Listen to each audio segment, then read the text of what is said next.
beach as well. Rolling. Keep rolling, rolling, rolling, rolling. You know you'll be loving this shit right here. People in the house. And if we don't care. When you don't care. I'll stand be better bomb biscuit mix. Yeah. Oh, pardon me. Yes. Did I finish that? I did not. Oh my god, what's wrong with me? Yeah, we're still quite near the beginning. Hello from the other side. I think we can skip the bit fortune telling and psychic practices because we've covered them all. We have, but there are a couple of bits on there I can just mention. Okay. Yeah, there's some on there. Like as in whip through it then. Yeah, we'll whip through it. But as a bit of a recap. Ow. Yeah. Do a bit of a recap. Yeah, do it that way. Yeah. You don't have to spend 10 minutes on it like it says. Exactly. Are you ready? Aye, aye, Captain.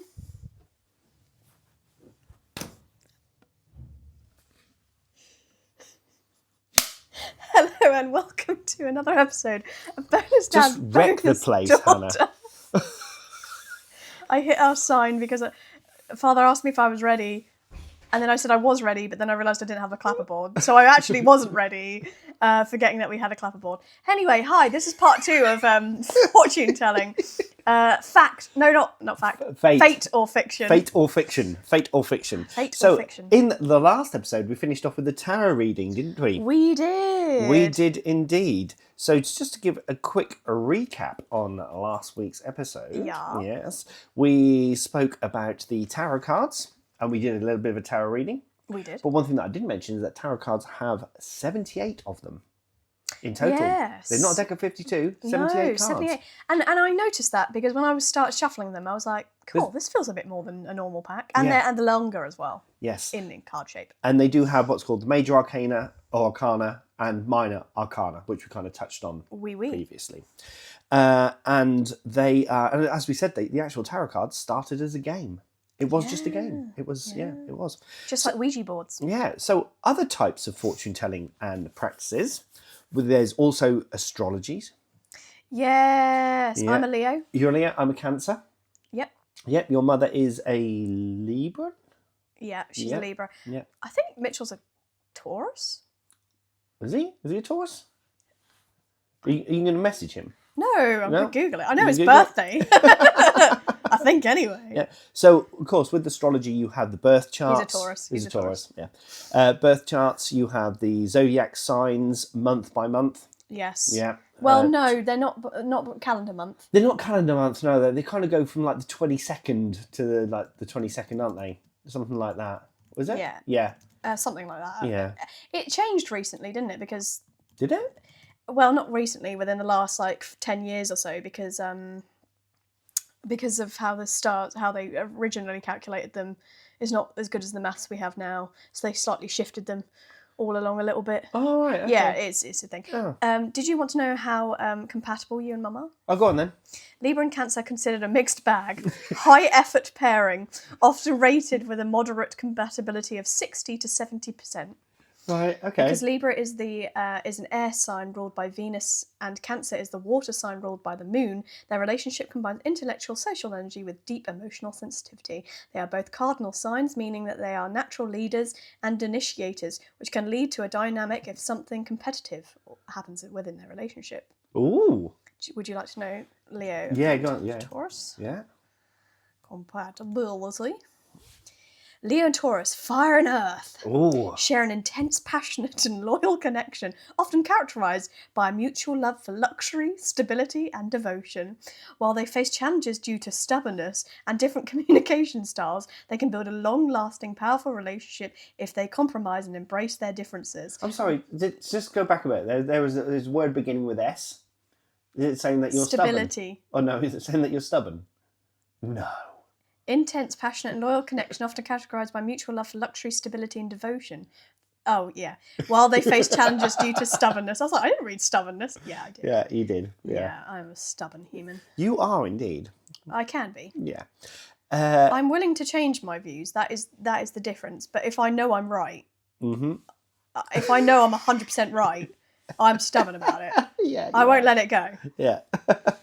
Anyway, Sorry. And we also mentioned, so astrology is quite a big thing, isn't it? I mean, you used to read horoscopes. The horoscopes, horoscopes. Which I mean, there was back when I was sort of quite young. We had the Sun newspaper, and in the Sun newspaper, we had Mystic Meg. Yes, Mystic Meg. I remember Mystic Meg. And she was in the Sun. She was in the Sun. Yeah. And she would give you horoscopes for the day. Yeah. But again, like we were saying, like with the tarot readings, they're so vague. I mean, okay, so how many? I mean, I don't know how many billion people there are on the world. So you're telling me that that horoscope is going to apply to 1/12 of the entire population of the world. Well, they're so vague that yes, they probably would. They do, yes. Do you know that's how Luke and Lorelai met in Gilmore Girls? She wrote on Luke's horoscope, "You will meet an annoying woman today." I really hope. Is it Charlotte's listening to this? Yeah, Lottie. Yeah, Charlotte's listening. Lottie will know. Yeah, she will know. We need to get her on. I know she does. We need to meet properly. She does want to come on. She's funny. When she comes into my office in the morning, she go, "I'm halfway through." I have a couple of friends that tell me where they're at. Actually, yeah. Mitchell come home the other day and was like, "I listened to Pep," so I was like, "Oh, you've caught up." Yeah. In fact, I can't remember which one it was. She said something to me the other day. And she went, "You've got that wrong," and I was like, I can't even remember what it was now. I love it when you get things wrong and I don't. Yeah, oh, that's funny. Stubbornness. Yeah, and Benji often messaged me and said like, "Oh, I'm nearly caught up." Yeah, it's almost like they need to prove to us that they listen to us. So I was like, we don't actually care. No, we care. We're just like, you do it in your own time. Yeah. I don't have time to listen to our own podcast, let alone anyone else. So yeah, me and Benji had a chat the other day, and things are moving forward with a couple of things. You're just as cryptic as the horoscopes there, my friend. In his relationship? No. Life? Some of the projects. I mean, Benji was working on. Okay. Yeah, I thought you were hinting that there's been an engagement or something. No. A couple of projects. Sorry, Benji, I didn't mean to put that pressure on. Yeah. I know you're listening. No, just some of the projects that we're working on, or that we had an idea to work on. So he's got some equipment that we said he was going to get. He's got it. So we'll be doing some work on some music soon. Again, if you need a female vocalist that's really low, just let me know. I will indeed. Thank you, daughter. So, with them from astrology, there's also palmistry, which is the reading palm readings, reading of the hands. There's also the scrying and crystal gazing, which is using mirrors, water, or crystals as well. Crystals is another big thing, isn't it? Yes, Nana could tell us all about crystals. Yeah, she's very, very one. Spiritualist. Did you know that Queen Elizabeth I used to use crystal balls to foresee political threats? So Queen Lizzie I used to try using crystal balls. I mean, crystal ball, have you ever looked into one? Well, yes. It's just a ball. Is there anything inside it? I've never actually looked in one. No, you can see your upside down. You know when you look into a spoon and you're the wrong way up. There is no spoon. Do you know what I mean? Yes. Okay. It's an inverted image. Am I going to go crazy? Yeah, it's an inverted image. Yeah. But people think that they can see more inside the crystal. Yeah. Not so sure. I'm not sold. Yeah, not sold. I'm not sold. But I do use magic 8 balls. to make Does she love me? Yeah, to make life changing decisions. Life changing decisions. Love changing. Yeah, using the crystal ball. Try again later. Magic 8 ball. The use of water as well. Using water and divination using water. Yeah. Then of course we've got the mediumships, which is the communicating with spirits, and we'll come on to a few famous mediums in a little while. Numerology, analysing birth dates, names as well. Yeah, they're linked to the numbers and however it comes in the alphabet, and then when you add all the letters together, that gives you your angel number and all that shit. Yeah. No, I don't know. Yeah. Psychometry as well. Yes. Where, say for instance, I don't know, like your cardigan that you're wearing now, or touch your cardigan and your energy or would tell me things. Your vibes tell you things about it. Much like, vibe reading. Much like when they're trying to find a missing person, they got the dog to sniff the Yeah, that feels scientifically a little bit more accurate. But I see where you're going with that thought. Yeah, exactly. Not exactly, but I get you. Yeah, I get you. Yeah. If it smells horrible, they've probably been in a ditch, right? Yeah, exactly.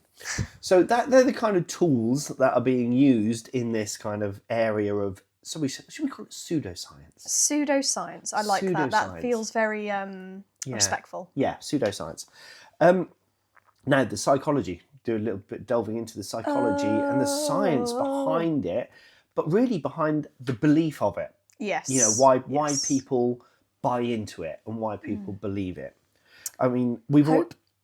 Well, the first thing we've kind of already mentioned is it is hope, but also it's the vagueness of those statements that people then they believe it applies to them because it is vague. You look for, oh yeah, that could be me. I see how that. Like you said in the last one with the tarot reading. Oh yeah, that absolutely applied to me. Yeah, I could easily apply that to something going on. Exactly. But.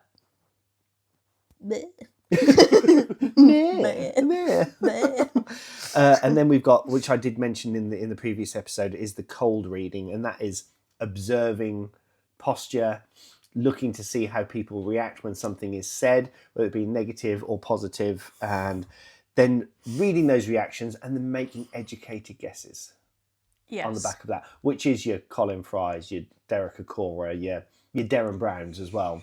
And it sounds awful me putting Darren Brown in with those people because Darren Brown is, he exposes a lot of it rather than, But he exposes it in the way that the others use it. To prey on vulnerable people.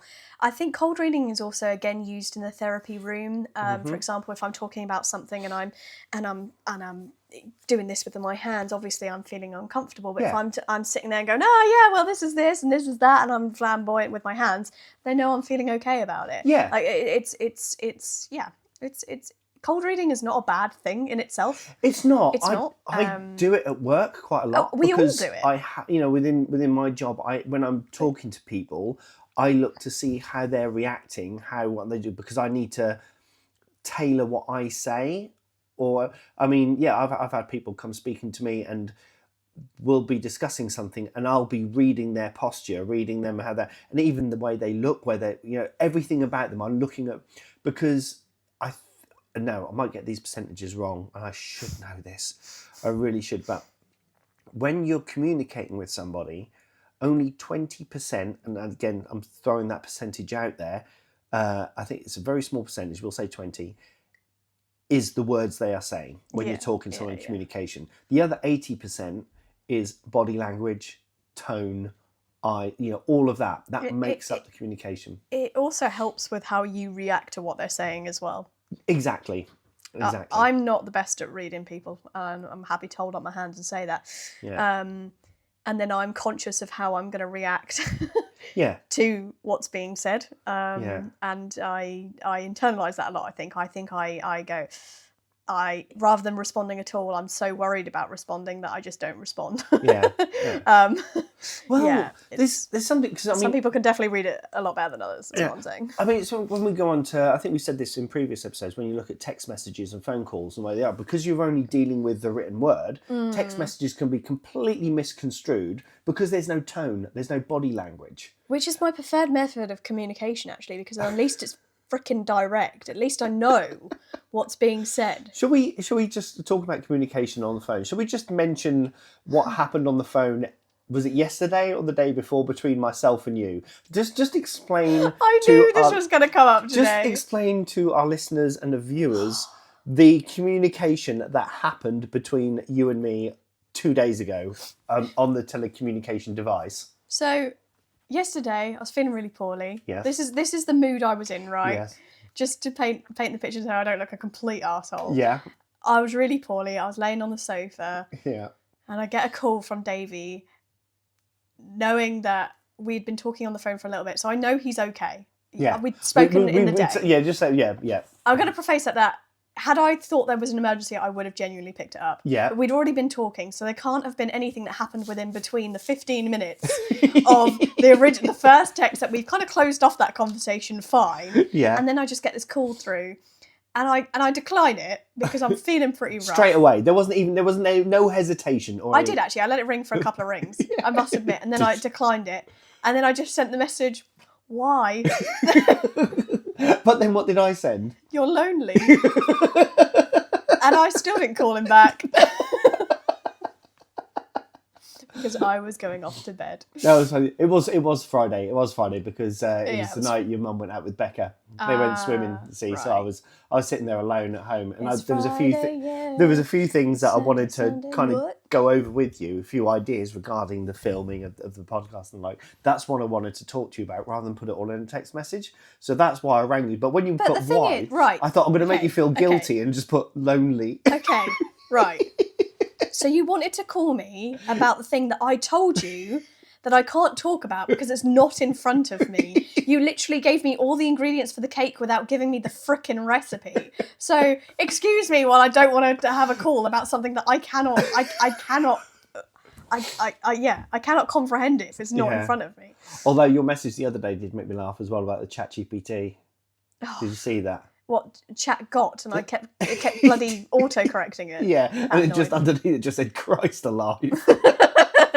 I went, I can't remember what it was, but I was like, you could chuck it through ChatGPT instead of ChatGPT. I basically got a message that I didn't was kind of very scientific, and I was like, I just went, I think this is good, but I'm not sure. And you said put it into ChatGPT. But instead of saying ChatGPT, it kept changing it to GOT, Game of Thrones. Yeah. So it's GOT. Then I typed it again, and it auto freaking corrected it again to GOT. And then I was like, GPT, and then just Christ alive. That really pissed me off. I pissed myself off, basically. Oh, that was funny. That was funny. So when you got that text message, you can't read that body language. Whereas what the mediums do is they will be focusing on not what that person is saying, but how your body's reacting to what they're saying. Yes. And they will adjust accordingly. Which is why I said before that, I'm getting a message through, is it Brian? You might go, okay, not Brian. It's not a male, it's a female. And then you open your eyes. So we're on the right lines. Microexpressions. Microexpressions, and that's how they do it. The other thing is that when we listen to things, and we mentioned this before in memory, in the memory episode, you've got that confirmation bias as well, haven't you? Yeah. So what you will do is you will remember the stuff that is meaningful to you or is to you, but not the stuff that the misses. They'll go out your mind. So it's that your own biased mind. You'll latch onto the parts that make sense to you. Exactly, and that's called that confirmation bias. Did you know? Fun fact for you. Oh, I love a fun fact. And again, this is where I go Is it fun? It's mildly amusing. It's when I say 99% of statistics are all made up. Yes. Yeah, this is quite one of those statistics. I see. Yeah, but between 50 and 70% of people do believe in some form of psychic phenomena. Yeah. Yeah. I'm one of them. Yeah, there's a fact there to throw out. I like to think that when we die, that's not it. And I know that a lot of people are not going to like what I've just said. Okay. But I think that gives me a lot more comfort in knowing that our lives have some sort of purpose. Do you know what? I've always thought about. I think about things. I know you think about things. I think about things. I'm not saying I believe in ghosts. I know, but the one thing that we always tend to focus on as a human race is what happens after we die. Right? We don't know. We don't. There's many things that we've heard. We've got the fact that there is nothing. There's just dark void. Different, whichever heaven or God you want to believe in, that's where you will go. That's where I draw the line. I don't believe in anything of that nature. Somebody believes as well that you become part of the universe. I think that's what I think. I think that there is more to what happens to your soul, if that's what you want to call it. Yeah. Well, and what is the soul and what is the body? Are our bodies just carriers for the soul, and the soul is released? That's what I think. Now, I've often thought about this as something from the other side. Where were we before we were born?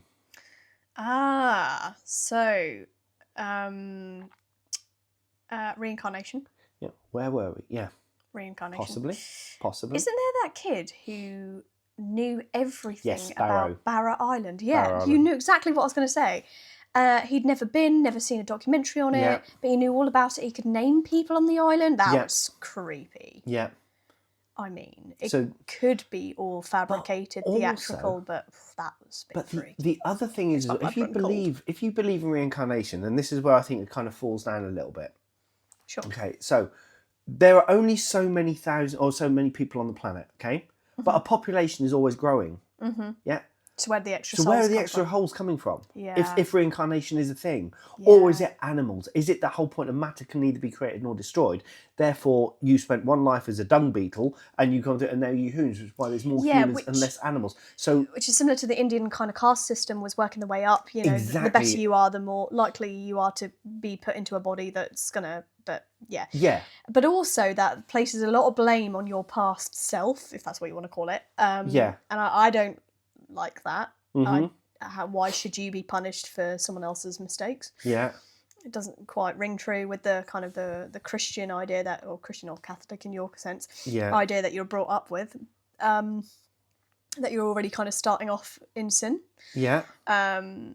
Yeah, I don't know. I don't know how I feel about it all. I just don't think. I just think there's more to the subconscious. I think that's where I come into it. I'm more the psychology route. It's not necessarily I think that souls are real. It's that I think there is way more to the subconscious that we have just not researched or looked into. Well, yeah, from a psychological point of view. And here's going to be a little plug for one of my projects coming up. The Tales from the Mammal. Yeah, from the Tales from the Mammal Frequency one man radio plays that are coming out soon. I explore that very concept in one of those plays. I'm not going to say which one. It might not be up for another year, but I explore that very concept in one of those short plays. Oh, damn. Yes, indeed. Oh, damn. Because, yeah, I mean, you just don't know. I mean, I think we kind of focus too much on what happens after we die. Yeah. Whereas I tend to think about the other way and think, well, where were we before we were born? Because you've also got the aspect of the simulation theory. Okay, so simulation theory. This is all a simulation. Matrix. The Matrix type of thing. In which case, if simulation theory is true, and we are actually just going into an AI, right?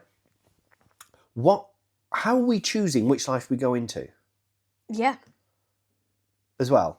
That's where kind of the sin and exactly think which I don't really like the stress on that. Yeah. I've also been thinking a lot about the afterlife recently, and just from writing and stuff, because I like to pull from sort of Greek mythology. Yeah. And I've been thinking a lot about the river Styx. Mm-hmm. I've been really exploring the whole kind of underworld situation of Greek mythology, because the underworld isn't hell. No, it's not. It's just another place. It's a place to store souls. That's what it is. Yeah. So my thought was, you know, we place we place so much emphasis on soul and being good and all these things. What if souls are neither good nor bad? They are just the byproduct of human. So awesome. They are just an essence. Yeah. They fill up a river, and then they power the world, right? Yeah, yeah. They bring about the seasons, the moon, the sun. That's kind of how I'd like to think that the world plays out. That there's nothing that I know it sounds awful, but nothing that you do on Earth, it does not impact your afterlife. You know, it's not about sinning, and it's I think you should be on this earth, and I think you should strive to always be a good person, because that's how humanity is. Yeah.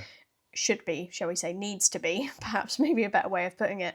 I think we should always strive to be good and be kind to one another. However, I don't think that defines how things are going to happen in your afterlife or in your previous life. Mm-hmm. Like a cycle. A really long cycle. Yeah. And perhaps that negates what you kind of said about, the growing population or whatever. I think the cycle is a lot longer than one person to the next person to the next person. I'd like to think that it does a little bit of soul searching. Yeah. A bit of travel. Yeah. A bit of travel for it to come round again and wiser again. Yeah. Or are we getting dumber? Well, who knows? I love that film. All of these are questions. Yeah. All of these are questions. Yeah, none of these are facts. And these are questions that we probably won't know the answers to. Never. And they're questions that, if you get an answer, will probably raise more questions. And it's fun to explore. And it is very fun to explore.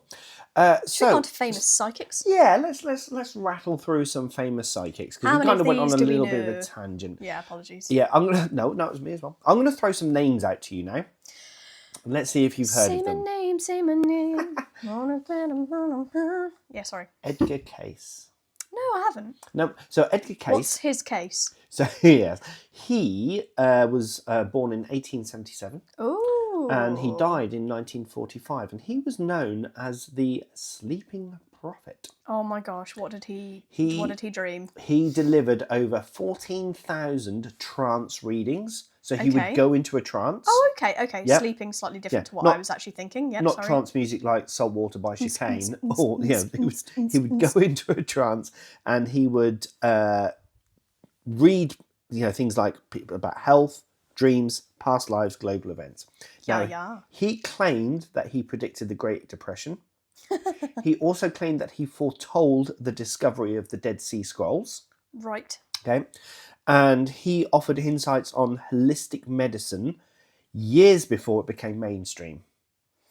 Now, but if you look at the medicine, when we go back to the witchcraft side of things, okay. There probably was mugwort and all of that, and then kind of... Anyone that claims to be the father of holistic medicine needs to go back way further in time. Exactly. I'm sorry, no one can claim that. Yeah. Sorry, Edgar. Yeah. Well, he's dead, he's not going to hear you. Or is he? Or is he?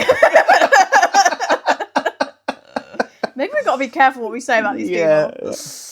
Lovely guy. Nice guy. Yeah, he knew his shit hair. Yeah. Yes. So he reportedly diagnosed illnesses without ever seeing the patients in person, relying solely on intuition during his trances. Oh my goodness, Edgar, if you're listening. Yeah, exactly. I need a diagnosis. Help me. Yeah. I'm sorry for what I said. So, not heard of him? Edgar Cayce? No. What about Jean Dixon? No. So Jean Dixon was born in 1904 and she died in 1997. Ooh, year after I was born. Indeed. She apparently foretold the assassination of JFK. No. Apparently so. Was she the babushka woman? On the grassy knoll. On the grassy knoll. Is it babushka? Am I right? That's a Kate Bush song. Yeah, but isn't there... No, that's Baba Vanga. Are you talking about Baba Vanga? No, I'm not. But the babushka lady is like really high part of the conspiracy. Oh, I don't know. You look that up. Well, so she also said that she predicted world events, the rise and fall of political figures, disasters. But again, only a few predictions seemed accurate, and because of her statements, they were so vague they could have meant anything. The babushka lady is an unidentified woman who was filmed. Oh, so with the umbrella? The 1963 John F. Kennedy assassination from the prime location on Elm Street. Yeah. Wearing a distinct headscarf, she remained standing, filming and calm while others drove for cover. Her identity and film remained missing. Did she have an umbrella? Is that a Mandela effect? Mandela effect. There's no mention of an umbrella. Oh, okay. But the reason being she had a camera. That's why they were after it. They wanted to know, obviously, what was on the camera. Well, because she would have taken it from a separate angle that no one's seen before. Yeah. And they called her the babushka lady because of her headscarf. Ah, okay. I was just making sure that I was using the correct terminology. Yeah, but yeah. I say it was a Kate Bush song. Babushka. Yeah, babushka. Yeah. Sorry, carry on. Jean Dixon apparently as well. She reportedly advised every U.S. president from Eisenhower to Carter at some point. Basically, so she's the president in disguise. She's the real president. So she was a prophet. She was an American president prophet. Uri Geller. You've heard of Uri Geller? Yeah, rings a bell. Yeah, he did a lot of spoon bending and other psychokinetic feats and the like. He appeared on television in the 70s and 80s, and he sparked a lot of debates about magic, the trickery, and also psychic ability. Was he psychic? Was he able to do it? Or was it clever illusion? He's still living. Oh, he's still alive? Oh. Yeah, he's still alive. What if he's still bending spoons? Yeah. Like the Matrix. There is no spoon. Yes. There is no spoon. It is not the spoon that bends, it's when you realise there is no spoon.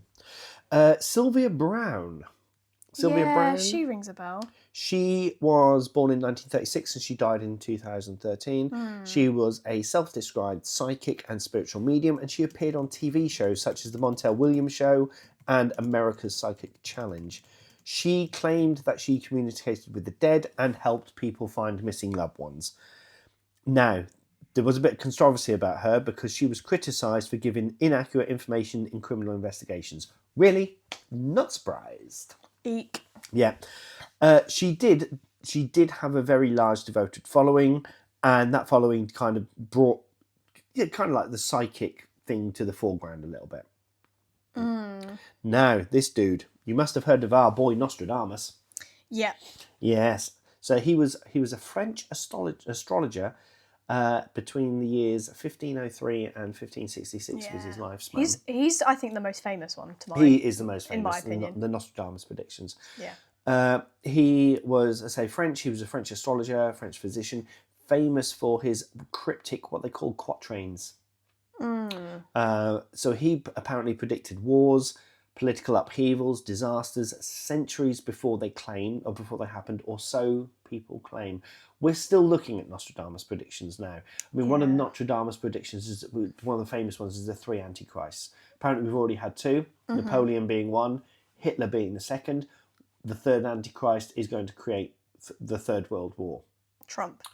Well, this is it. They said that one of his predictions is that the 3rd Antichrist is alive now, and is within the political sphere. So if you believe, but also, what I think, and again, it's very vague, could mean anything, and I might have got this wrong, but if I remember rightly, the 3rd Antichrist was supposed to be coming out from the Middle East. Oh. And of course, who knows? Who knows? But with Nostradamus's predictions, because they're so vague, and also an interesting fact I don't know if I wrote it in here. I don't think I did, but I did know that his predictions were also written in French, Italian, Latin, different languages throughout the thing to confuse it as well, to make it even more vague. No. So Nostradamus, what you doing? Exactly. So it would fit anything. So we retrofit a lot of his predictions. Yeah. Oh, he said this. Oh, it must have like meant... The Simpsons. Exactly. They said this, so... Is Matt Gowan on here? Yeah. Alison Dubois. I've already mentioned her in the previous episode. She's famous. She was born 1972, still alive. Same age as Mum. She is indeed. The only reason why I know of Alison Dubois is because I watched this show. And it was a TV show called Medium. And it was a fictional show. And Alison Dubois was played by Patricia Arquette. Oh, I see. And it was a TV show. It was her solving crimes. Right. And I knew that it was based off the real life Alison Dubois. That's cool. She apparently claimed to communicate with the dead and assist law enforcement in solving crimes. Wait, so she's a real person, but she was the inspiration of the TV show. She was like the inspiration of the TV person. Yeah, exactly. It's like Bones. Yeah, I do. The author of Bones. I think I remember Medium. I remember the show. It was good. Yeah, it was good. I think I remember the show. Yeah.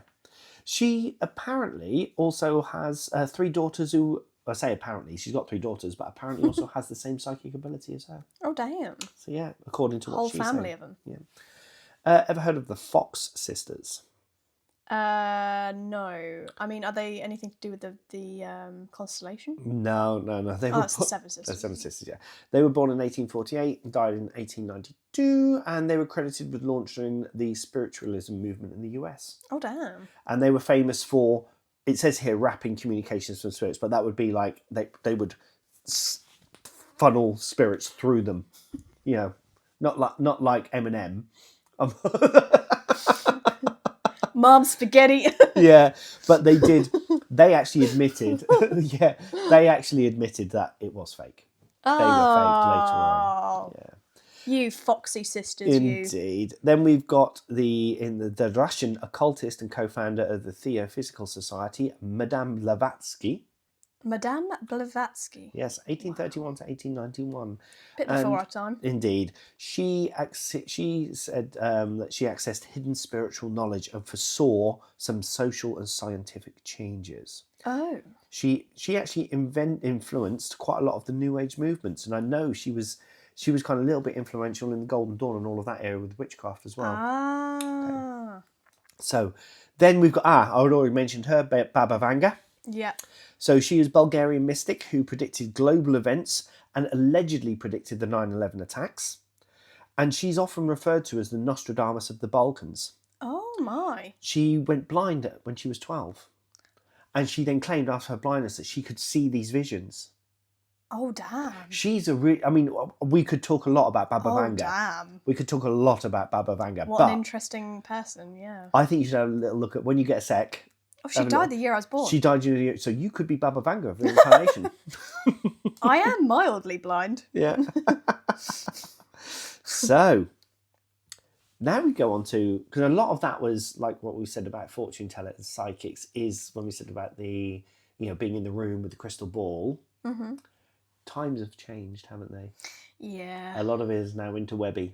Yeah. So you get a lot of this stuff online. Yes. Tiki-toki. I've seen them myself. Yeah. The predictions that you get on. Have you seen the those? live ones are funny. Yeah. Have you seen those TikTok videos of people claiming to be time travelers? Yeah. Have you seen those? Yeah. And so this year, in this month, I'm a time traveller. I know what's going to happen. Yeah. Yeah. Yeah. It's just like that picture, the time traveller picture, where it looks like the gentleman's like wearing a graphic tee, and he's got like aviators on, and they were like, yeah, that t-shirt and those aviators and that hairstyle is just not suited to that era. Yeah. What if he was just an extravagant man? I know, but also individuality. I'm sorry to mention AI again, but with photographs, with videos, I don't know what to believe anymore. Yeah, because it's really difficult. It's starting to get really, really difficult. So, I mean, I know those photographs that you were talking about have been around for years. Oh, yeah. But now you could create that. Oh, yeah. You could create that using AI. So, yeah. So, modern day fortune tellers, we've got psychic hotlines, apps as well. Yeah. TikTok and Instagram influencers. But did you know that the actual psychic industry is estimated at about $2 billion annually? Yeah, that does not surprise me, because I think as well, I think where the psychic industry kind of really excels is when people feel that they've got a problem. Yeah. Like a haunted house. Yeah. That could be easily described as pipes and stuff like that. Yeah. And I think there is some gullible. Yeah. Yes. Yeah. I think there's vulnerability in that, and I think that it's easy to prey on people that are in search for answers. Yeah. I will admit that even me going through a diagnostic process, I am striving for answers that I could probably quite believe that there is a demon inside me at this stage, because that's how it feels. Like, I'm not saying that I do think that, but I'm just saying that I could be influenced to think that, because 500 years ago, that's probably what people would have thought. Right? Exactly. I'm not saying I've got to those depths yet, but I'm willing to try and almost believe anything at this point, because I'm just so frustrated in that kind of circle. I can understand why people will turn to alternative pseudosciences. Exactly. I just can. I can understand it. Yeah. So, just to kind of finish off, yes. I'm going to run through a few little facts. Oh, go on. A few little facts, see if you knew. So, did you know that Cleopatra allegedly used astrology to time her military campaigns?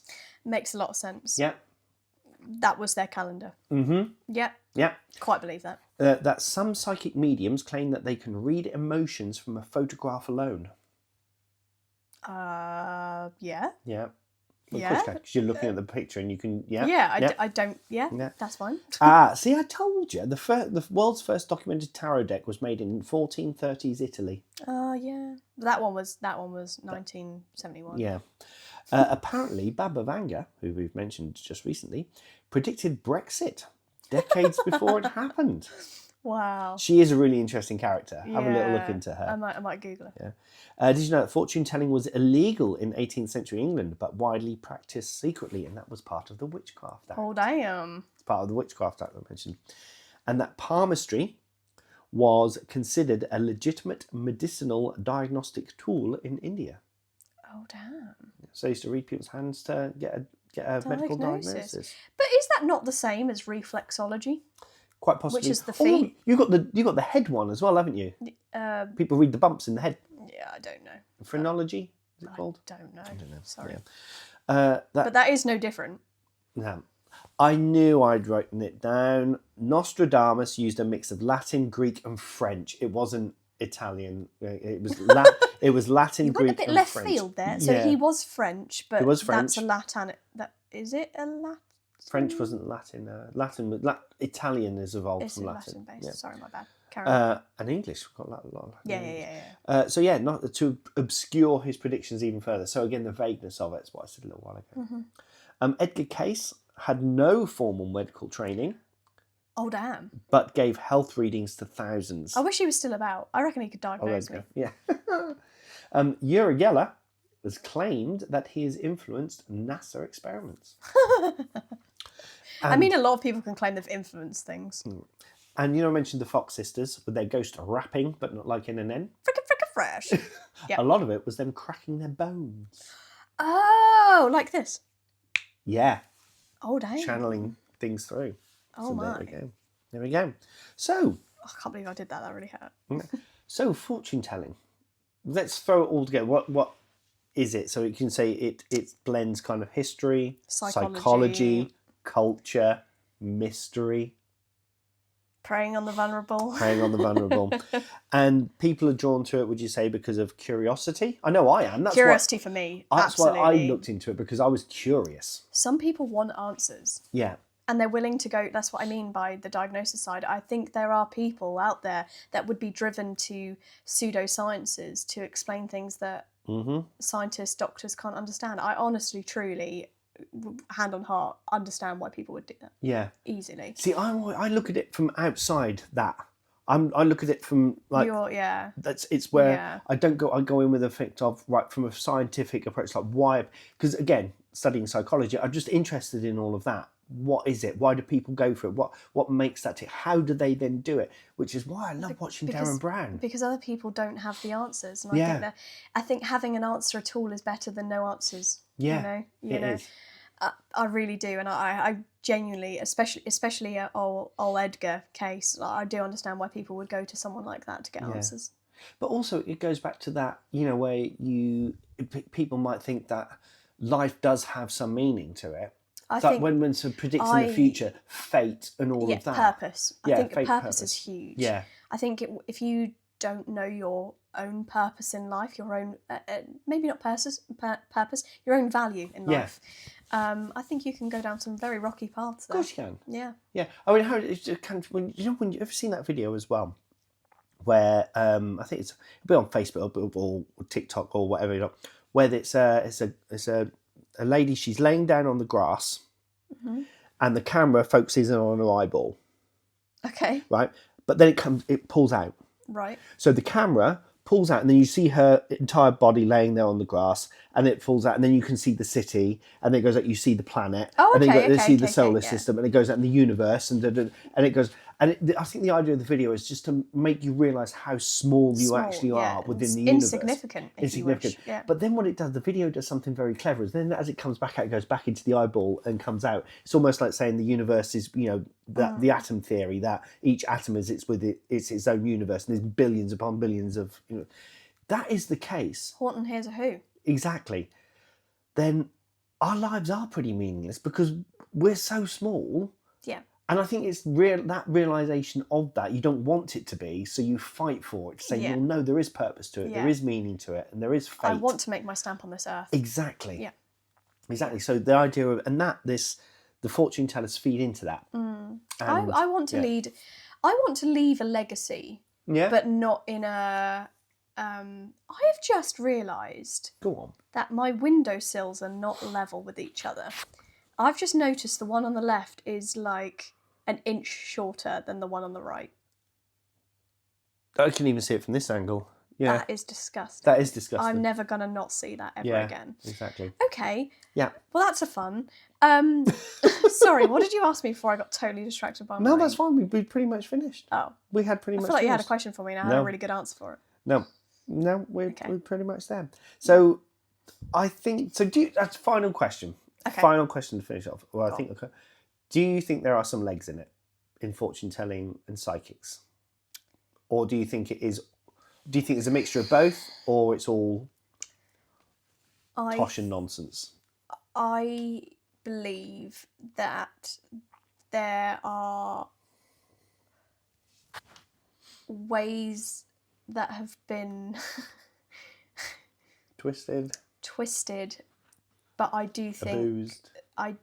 I do think, yes, that there is some legs in the sense that people can reveal a lot more if you look at it from the opposite way, from the person that's giving off that information. It's clearly showing their subconscious thoughts and processes that are not, and that's what's being read.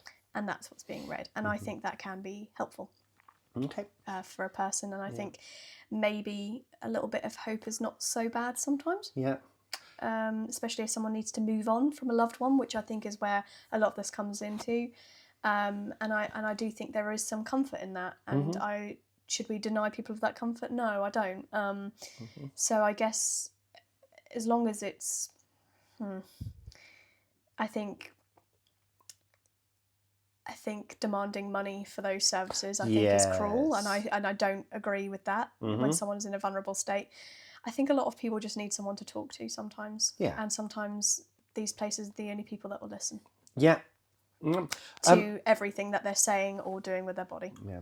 I have no opinion either way, because again, it's that whole thing which I've mentioned before. It's the whole belief and idea sort of thing.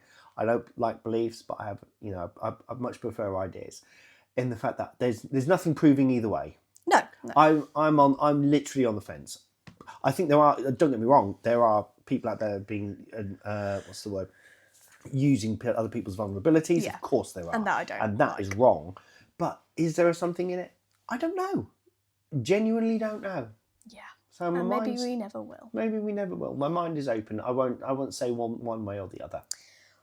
Well, if you enjoyed that episode of Bonus Dad, Bonus Daughter, we've got plenty more in the bank. And the only thing left to say is cue the outro. Here we go. Done. Dusted. Oh. Yeah, back to the bloody swan. We're going there for our anniversary on Wednesday. Are you really? Yeah. Yeah.